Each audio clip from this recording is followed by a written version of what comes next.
Le Super Bowl.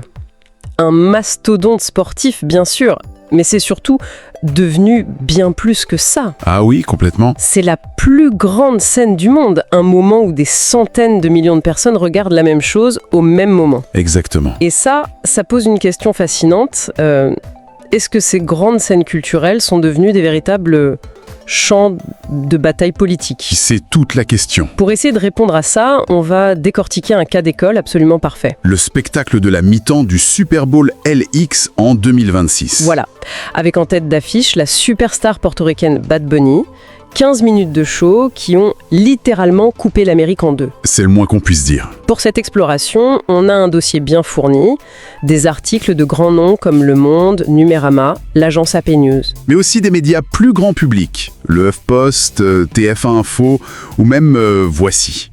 On a même des analyses sur la mode avec Ce Soir et des échos à controverses dans 24 heures et Télérama. Notre mission, c'est de comprendre ensemble comment un concert a pu devenir un tel enjeu. C'est la question centrale, oui.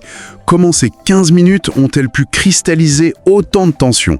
C'est ce qu'on va voir en plongeant dans les choix artistiques, symboliques et inévitablement politiques de ce spectacle. Alors, plantons le décor. On est au Levi's Stadium en Californie. Le show commence et tout de suite on voit que Bad Bunny n'est pas seul. Non.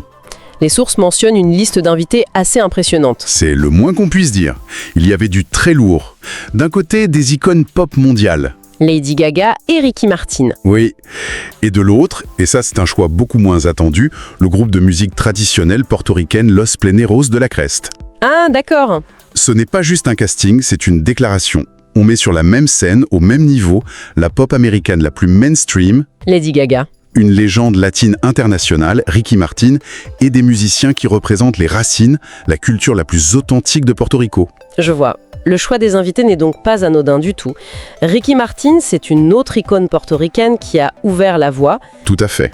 Et Lady Gaga, c'est l'incarnation de la pop américaine, mais aussi une immense alliée de la communauté LGBTQ+. C'est une sorte d'alliance symbolique qu'il crée sur scène. Exactement. C'est un message d'emblée. Voici mon monde, il est multiple, il est métissé, et tout coexiste. Il ne choisit pas. Non.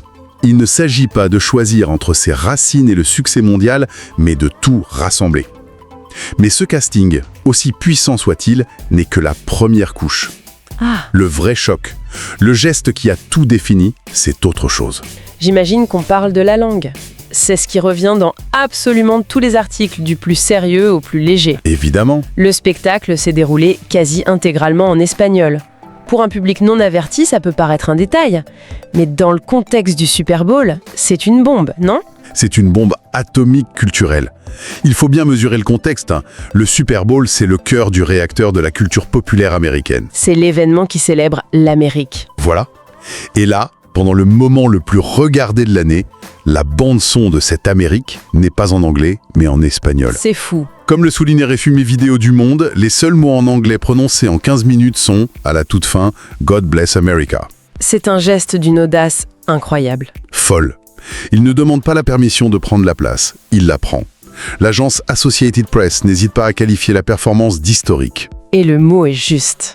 Le mot est parfaitement choisi. C'est une affirmation culturelle qui dit « Ok, l'Amérique de 2026, c'est aussi ça ». Et ce n'est pas une sous-culture, c'est la culture, point. C'est puissant. Donc ce choix de langue, c'est le message principal, l'acte politique numéro 1. Mais en lisant les articles, on découvre qu'il y avait d'autres choses, des moments plus surprenants, presque bizarres. Ah oui. J'ai dû relire 2 fois l'info chez TF1 et Numérama pour y croire. Ils ont célébré un vrai mariage sur scène. Oui, un vrai mariage. Mais qu'est-ce que ça vient faire au milieu d'un concert au Super Bowl ? C'est là qu'on voit l'intelligence de la mise en scène. Si le spectacle n'avait été qu'une revendication politique, il aurait pu être perçu comme agressif ou clivant. D'accord. Mais en y insérant un mariage, un symbole universel d'union, d'amour, de commencement, il transforme sa performance en une immense célébration. Il change le ton. Complètement. Il ne dit pas seulement « ma culture est légitime », il dit « venez célébrer la vie avec nous ». Ça désamorce la potentielle critique en enrobant le message politique dans une joie communicative et universelle. C'est une fête et tout le monde est invité. Voilà, ça rend le message d'inclusion beaucoup plus fort, car il n'est pas seulement dit, il est vécu en direct par les spectateurs. C'est très malin. On passe de la confrontation à l'invitation. Et puis, il y a un autre détail plus subtil que j'ai adoré dans l'article de ce soir. Ah, je crois savoir de quoi vous allez parler. La mode. C'est toujours un sujet au Super Bowl. Je m'attendais à lire le nom d'un grand couturier, un truc sur mesure à des centaines de milliers de dollars. Et non, Et en fait, il portait une tenue de chez Zara. c'est ça. Ça paraît anecdotique, mais est-ce que c'est un choix aussi calculé que le reste ? Ah, mais c'est peut-être un des choix les plus brillants de toute la performance. On est à l'apogée du spectaculaire, du luxe, de l'inaccessible. C'est clair. Chaque artiste est une marque ambulante. Et lui, il arrive sur cette scène, la plus grande du monde, habillé comme n'importe qui dans le public pourrait l'être. C'est presque un pied de nez à tout le système. Complètement. Le message est d'une puissance folle. Ce n'est pas l'argent qui me valide. Ce ne sont pas les marques de luxe qui me donnent de la valeur. Ma valeur, c'est ma musique, c'est ma culture. En un seul choix de vêtements. Voilà, il brise un code fondamental du star system. Il crée une proximité immédiate et dit à des millions de gens « Je suis l'un des vôtres ». Ça démystifie son statut. Et c'est parfaitement cohérent avec l'idée de grande fête populaire. Donc si on résume, on a ce tableau d'un spectacle festif, rassembleur, avec des symboles d'union, d'accessibilité. On pourrait croire que ça a plu à tout le monde. On pourrait. Mais en lisant les sources, on comprend très vite que ce n'était absolument pas une grande fête pour une partie de l'Amérique. Pas du tout. En fait, pour beaucoup, c'était une véritable provocation. C'est là que le spectacle devient un miroir des fractures du pays. Comme le titre Numérama, c'était un show très politique.